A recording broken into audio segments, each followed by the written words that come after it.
Hello everyone, आप सब कैसे हैं। मैं उम्मीद करता हूं कि बहुत अच्छे होंगे और अपनी पढ़ाई को बहुत अच्छे से कर रहे होंगे। और जैसा कि मेरे प्यारे बच्चों, आपको पता है कि हम लोग 10th क्लास में आपका प्रीवियस ईयर के क्वेश्चन पेपर्स को देख रहे हैं। तो सबसे पहले हमने 2000 आपके 24 के क्वेश्चन का जो हमारा प्रीवियस ईयर क्वेश्चन था हमने उसको देखा। आज हम 25 ईयर जो है 2025 का जो हमारा प्रीवियस ईयर क्वेश्चन पेपर है, यानी कि जस्ट जो पीछे पेपर हुआ है उस पेपर को हम लोग पढ़ेंगे। और 2025 का है, बड़ा इंपॉर्टेंट है। कुछ इस तरीके से आपको फ्रंट में देखने के लिए मिलेगा। और सबसे पहले हम इस पे बढ़े, और तो सबसे पहले हमको क्या करना चाहिए, रोल नंबर फिल करना चाहिए। मान लीजिए 2, 3, 4,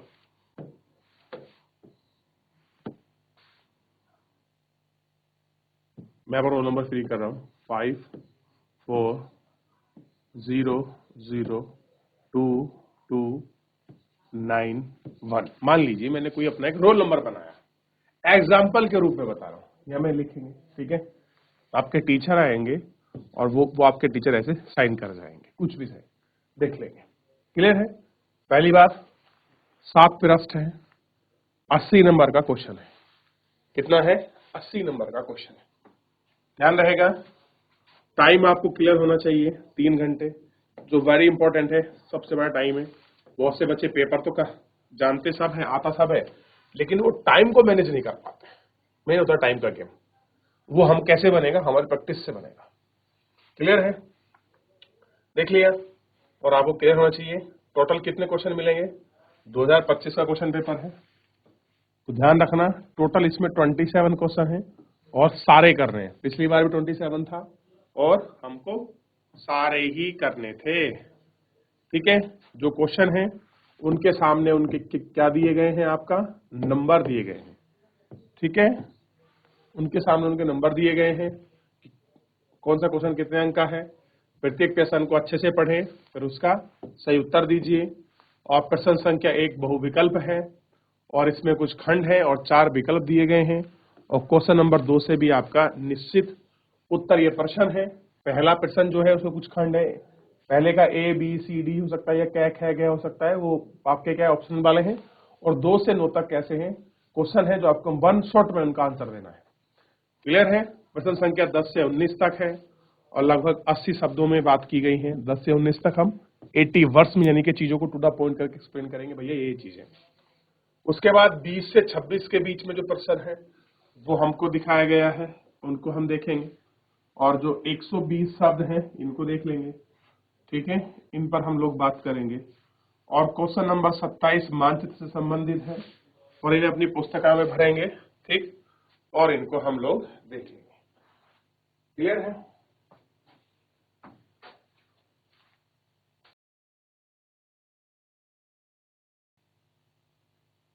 क्लियर है। चलिए, तो हम पहले क्वेश्चन की तरफ आगे बढ़ जाते हैं। और पहला ही क्वेश्चन है हमारा, 1815 में वियना की संधि की मेजबानी किसने की थी? वियना कन्वेंशन आपको पता होना चाहिए, एक एक करके दिखाया था हमने, सब अच्छे से पढ़ा है। 4 ऑप्शन हमारे सामने हैं, नेपोलियन, मेथसी, मेटरनिक और हाँ इनमें से कोई नहीं। जब ऐसा क्वेश्चन आ जाए इनमें से कोई नहीं, तब आंसर थोड़ा सा सोच के लगाना चाहिए, क्योंकि इन 4 में से हो, कोई 4 ऑप्शन हो तो कोई ना कोई मिल जाए, 3-4 में से होगा। लेकिन जब 3 ऑप्शन दिए हो, चौथा दिखाओ नन ऑफ दीज, तो ऐसे में थोड़ी दिक्कत होती है, डाउट और बढ़ जाता है। ऐसे केस में क्या होता है, जो डाउट है वो कैसा है, और बढ़ जाता है ऐसे केस में, ये देखना है। क्लियर है। तो hosted by the treaty of Vienna 1815, तो 1815 में जो वियना की संधि हुई थी, किसने की थी, ये हमको देखने का है। चलो बताइए, गौर करेंगे।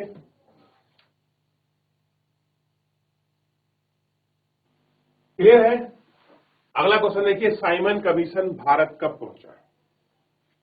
सेकंड क्वेश्चन है, साइमन कमीशन भारत कब पहुंचा? सारा पेपर जुड़ के बना है बेटा, इसलिए हम बोलते हैं, ध्यान रखिए। तो इसका आंसर होगा मेटरनिक। तो वियना कन्वेंशन की मेजबानी किसने की थी? मेटरनिक ने की थी। क्लियर है। और साइमन कमीशन भारत कब पहुंचा?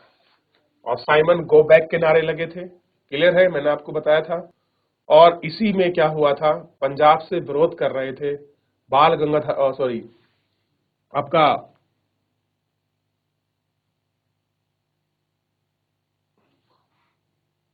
लाला लाजपत राय। पंजाब से कौन थे, लाला लाजपत राय प्रदर्शन कर रहे थे और सैंडर्स ने आपका लाठीचार्ज का आदेश दिया और लाला लाजपत राय के सिर पे आपका लाठियों का वार किया गया पुलिस द्वारा और जिसके कारण उनकी गंभीर चोट लगकर उनकी मृत्यु हो गई। और इसी के चलते क्या हुआ था, असेंबली में बम फेंका था, किसने, सरदार भगत सिंह, बटुकेश्वर दत्त, ठीक, इन लोगों ने। तो इसका आंसर क्या होगा, मेटरनिख। और साइमन कमीशन कब भारत पहुंचा, ये आपको क्लियर होना चाहिए। ये अब आप देखिए 1919 में पहुंचा, 1924 में पहुंचा या 1930 में पहुंचा, ये आपको इसमें ध्यान रखना है कि कब पहुंचा है। क्लियर करेंगे तो आंसर होगा 1928। क्या आंसर होगा, तो ध्यान रखिए, आंसर होगा 1928। कहां पहुंचा, बंबई वो जगह थी, मुंबई, ठीक है, उस जमाने में बंबई कहते थे, मुंबई पहुंचा। क्लियर है। अब हम आगे शुरू कर रहे हैं, बहुत इंपॉर्टेंट है। बाघ परियोजना, जिसको हम आम रूप में टाइगर प्रोजेक्ट या प्रोजेक्ट टाइगर के नाम से जाना जाते हैं, ये कब शुरू हुआ।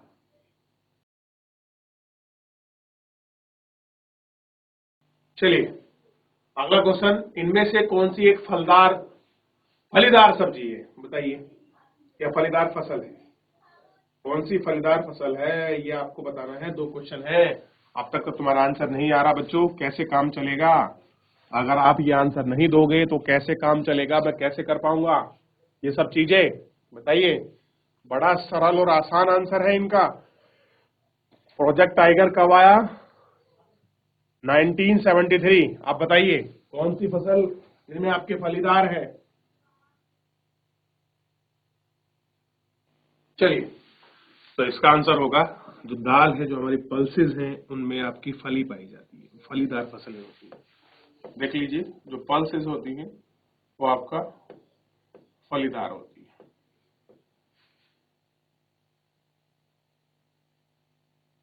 ये भारत का मैप है, क्वेश्चन नंबर 27 के लिए है, कंफ्यूज नहीं होना। ये प्रश्न नंबर 27 के लिए क्वेश्चन का मैप है, तो इस पर भी चेक करना पड़े।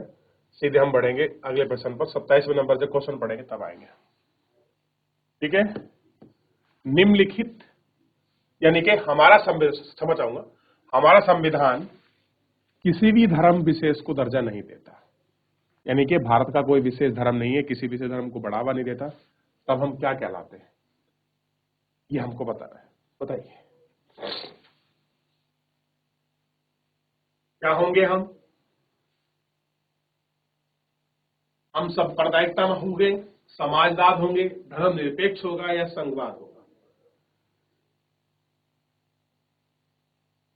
चलिए, तो इसका आंसर आपके सामने है। और हम ऐसी स्थिति में जब भारत का कोई धर्म ना हो, हम उसको कहते हैं धर्मनिरपेक्ष। ये हमारा आंसर है। आगे बढ़ेंगे, अगला प्रश्न देखेंगे। भारत में कौन सी दलीय प्रणाली है, भारत में कौन सी दलीय प्रणाली है, एक दलीय, 2 दलीय, बहुदलीय या ये सभी, ये आपको बताना है।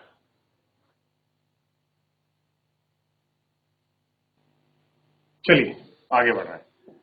लोकतंत्र का सबसे महत्वपूर्ण परिमाण है, दोनों बताइए।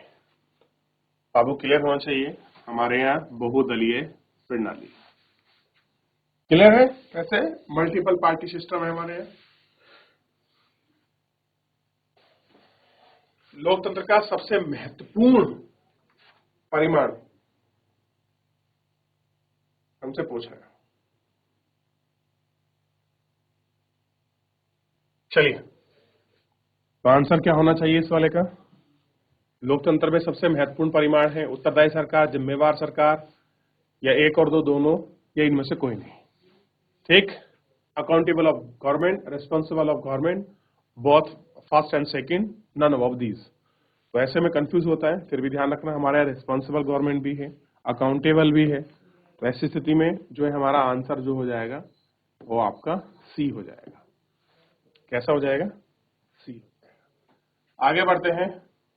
सामान्यतः किसी देश का विकास किस आधार पर निर्धारित किया जाता है? कह रहे कोई कंट्री है, उस देश का जो विकास है, आपका डेवलपमेंट है, कुछ आपके बेसिस होंगे जिन बेसिस के आधार पर हम लोग फिक्स करेंगे कि भैया इनका डेवलपमेंट होता है। ऐसे कुछ मुद्दे हैं तो हम पर कैपिटा इनकम के बेसिस पर लगाते हैं, ऑन एवरेज जो आपका लिटरेसी है उसके आधार पर, और लोगों की जो है हेल्थ स्टेबिलिटी है उसके आधार पर, या आपका ये सभी इनका आधार पर, किस आधार पर हम लोग ये करते हैं। चलिए, तो ये देखिए ये सारे फैक्टर होते हैं। लिटरेसी रेट भी फैक्टर करती है, पर कैपिटा इनकम भी है, लोगों की जो हेल्थ स्टेबिलिटी है, ये सारे ऐसे फैक्टर हैं जो रिस्पॉन्सिबल है। आपका कह सकते हैं कि इन बेसिस पर भी हम क्लियर कर सकते हैं। तो मेरे हिसाब से तो on average fill in the blank सारे सही थे। थोड़ा सा जो है आपको पहले में थोड़ा सा कंफ्यूज हो सकते थे, क्योंकि यहाँ मेटसनी और मैटरनिक की बात चल रही थी। तो मैटरनिक आसान मिल जाता है, ऐसे बात नहीं, लेकिन थोड़ा सा इसमें टफ था। बाकी ऑल जो भी आप क्वेश्चन आंसर थे मेरे हिसाब से तो बहुत इजी थे, सही थे। अब हम क्या करते हैं, हमने पढ़ा अब फिल इन द ब्लैंक्स एक नंबर वाले कि हमको 4 ऑप्शन दिए, एक छांटना है। अब हम आ गए सेकंड में। अब ये 2 से लेके 9 नंबर तक के क्वेश्चन होंगे, इसमें सीधा क्वेश्चन है और टू द पॉइंट उनका नाम लिखना है। क्लियर है? तो हम उनको वही करेंगे। 1990 के दशक में, यानी कि 1990 से लेके 1890 से लेके 1900 के बीच अफ्रीका में एक विनाशकारी पशु का रोग फैला। यानी कि अफ्रीका में 1990, क्षमा चाहूंगा, 1890 और 1900 के आसपास में एक बीमारी फैली थी, जो किसमें थी? वहां के पशुओं में थी। उस रोग का आपको नाम बताना है कि वो रोग कौन सा था।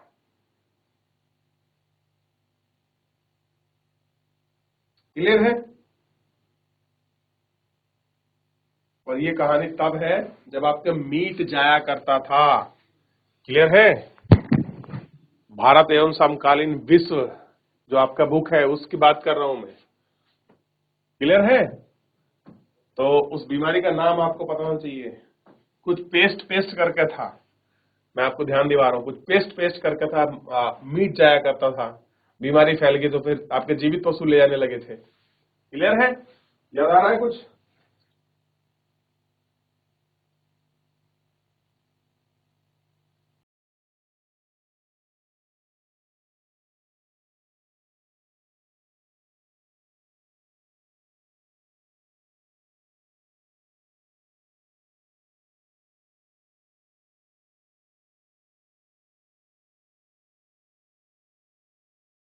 आपको क्लियर होना चाहिए।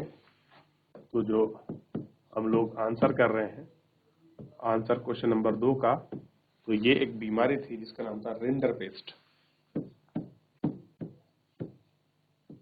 रेंडर पेस्ट, मैंने कहा था ना कुछ पेस्ट पेस्ट करके है। Paste, render paste.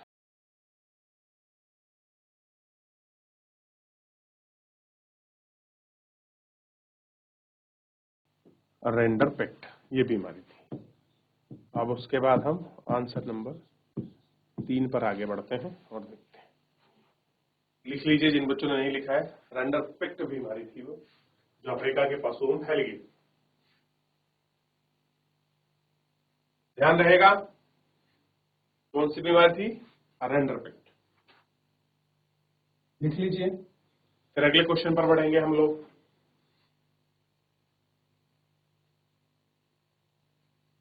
देख लिया?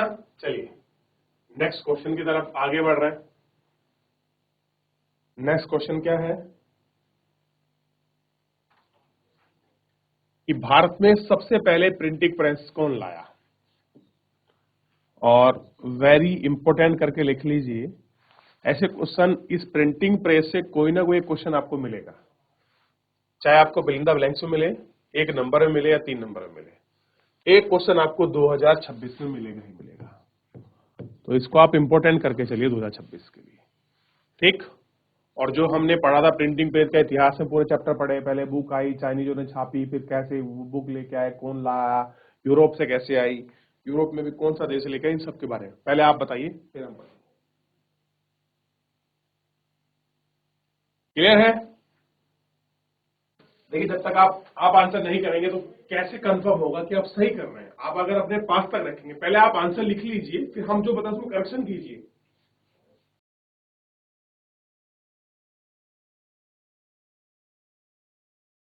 हुआ? तो आपको पता होना चाहिए सबसे पहले जो है प्रिंटिंग प्रेस को कौन लेके आए हैं, तो पुर्तगाली सबसे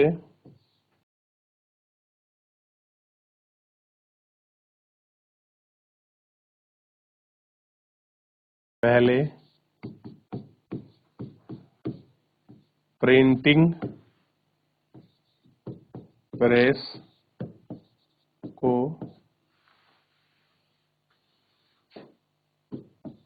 लेकर आए।